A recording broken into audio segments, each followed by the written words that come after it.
अगला है जीर्ण माता है, वो माता बनेगी तब अपन कहेंगे, ठीक है, इससे पहले माता यो नहीं कहेंगे। इनका मेन नाम था वो ये था, नाम कौन सा है भैया आपके? जीवन भाई। इनका एक भाई है और उसका एक नाम है, नाम कौन सा भैया आपके?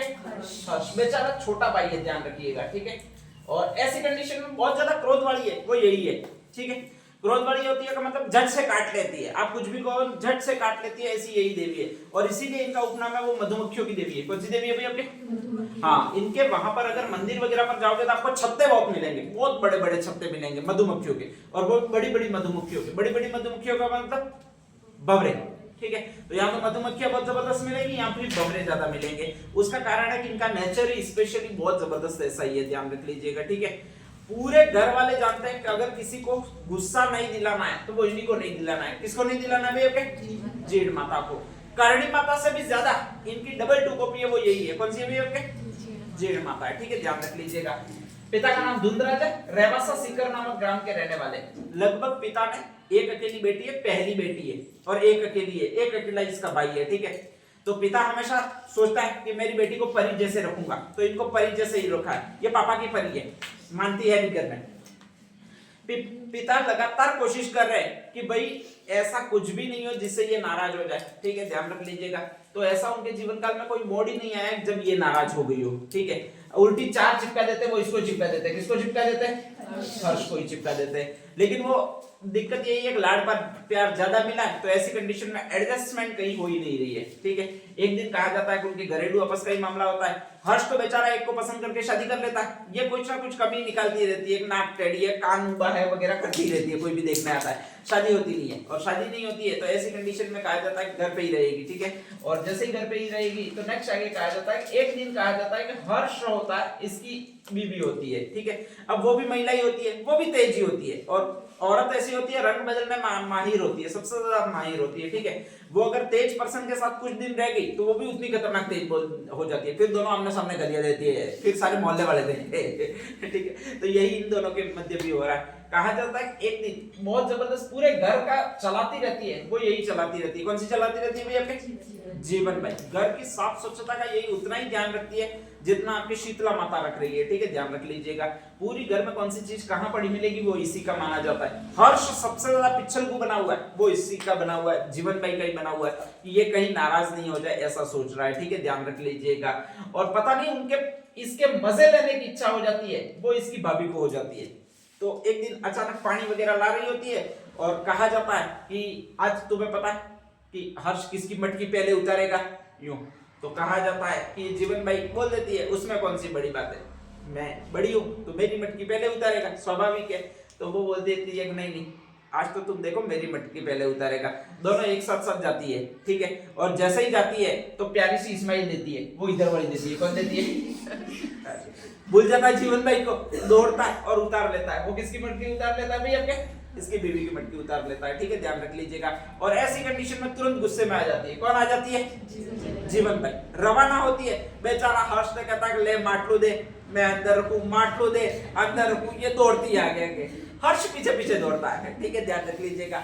उत्तरी अरण्य में रघुनाथगढ़ नाम की पहाड़ी है सीकर में, उस पे चढ़ जाती है। हर्ष भी पीछे पीछे चढ़ जाता है, ध्यान रख लीजिएगा, ठीक है। ये और ऊपर चढ़ जाती है, हर्ष भी और ऊपर जाता है। लास्ट में एक ऐसी चोटी होती है जिस पर एक ही इंसान रह सकता है, और उसका नाम कौन सा भी आपके?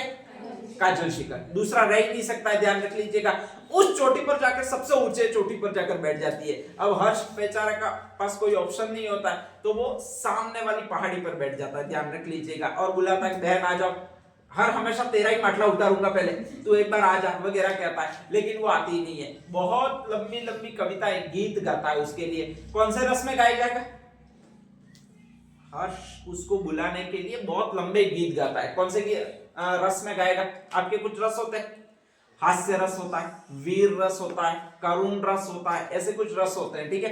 कौन से रस में गाएगा? करुण रस में, ठीक है। रोता हुआ ही गाएगा, हंसता हुआ गाएगा, ठीक है। ये ऊपर चढ़ गई तो अच्छी लग रही है, यूं तो करेगा नहीं, ठीक है, ध्यान रख लीजिएगा। कौन से रस में गाए जाते हैं भैया? करुण रस में गाए जाते हैं, ठीक है, ध्यान रख लीजिएगा।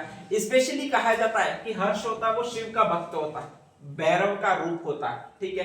तो ज्यादातर वो प्रयोग करेगा, वो शिव के जो वाद्य यंत्र है उनका प्रयोग करेगा। शिव का मेन वाद्य यंत्र डमरू, ठीक है। तो जब भी जीर्ण माता के गीत गाए जाते हैं वो करुण रस में गाए जाते हैं, ध्यान रख लीजिएगा। और किसके साथ गाए जाते हैं भैया आपके? डमरू के साथ गाए जाते हैं, ठीक है। कहा जाता है कई सालों तक वहां पर रेगुलर तपस्या करती है, आती नहीं है। सामने हर्ष होता है, सारे गांव वाले उसको तंग करें कि भाई बहन को छोड़ आए हो, तो सामने की पहाड़ी पर वो भी बैठ जाता है, ठीक है। और एक तरह से कई सालों की अखंड तपस्या करने के बाद में, कोई ऑप्शन दोनों के पास नहीं होता है, ठीक है।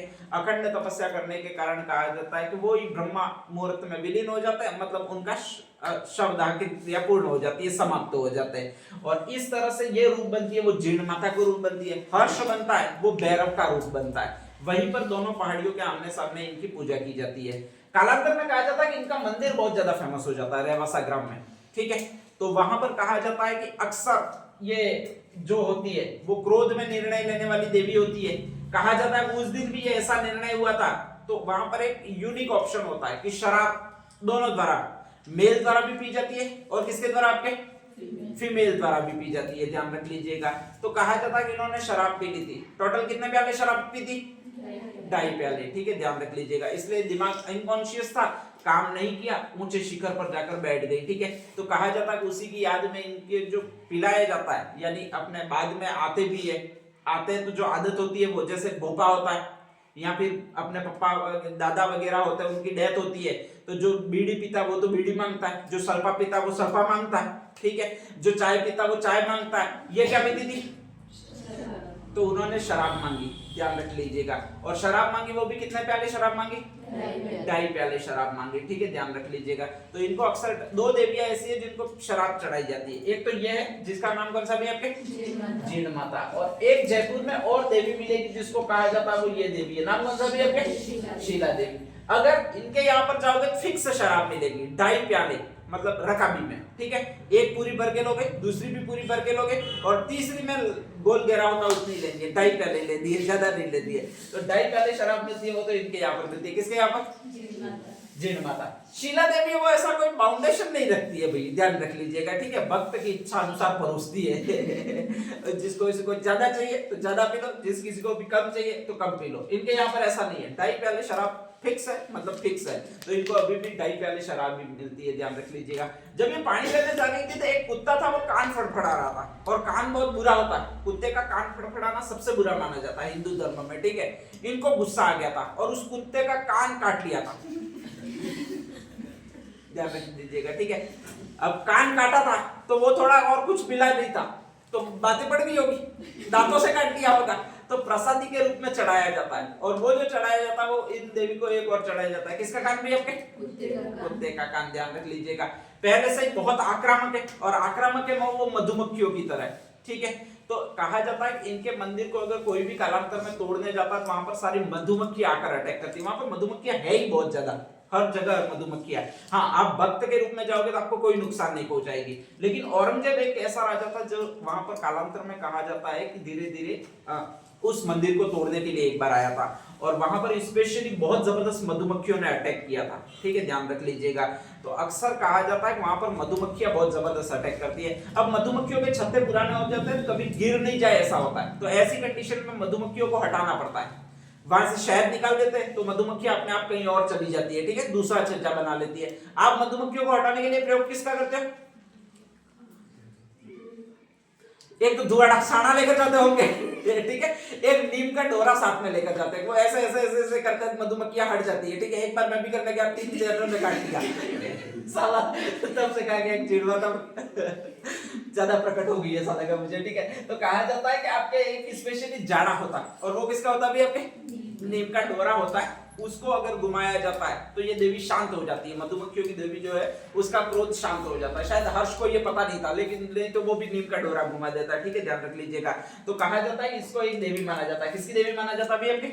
नीम की देवी माना जाता है, ठीक है। ये सारी बात, और सबसे लंबा गीत है क्योंकि हर्ष ने कई दिनों तक रेगुलर गाया है करुण रस में, तो सबसे लंबा गीत अगर कोई है तो वो कौन सी देवी का है? आपके जीर्ण माता का ही है, ठीक है, ध्यान रख लीजिएगा। तो इतनी सारी चीजें, सबसे लंबा गीत है कौन सा रस मैंने बताया? करुण रस में गाया जाता, सबसे पहले बार हर्ष में गाया।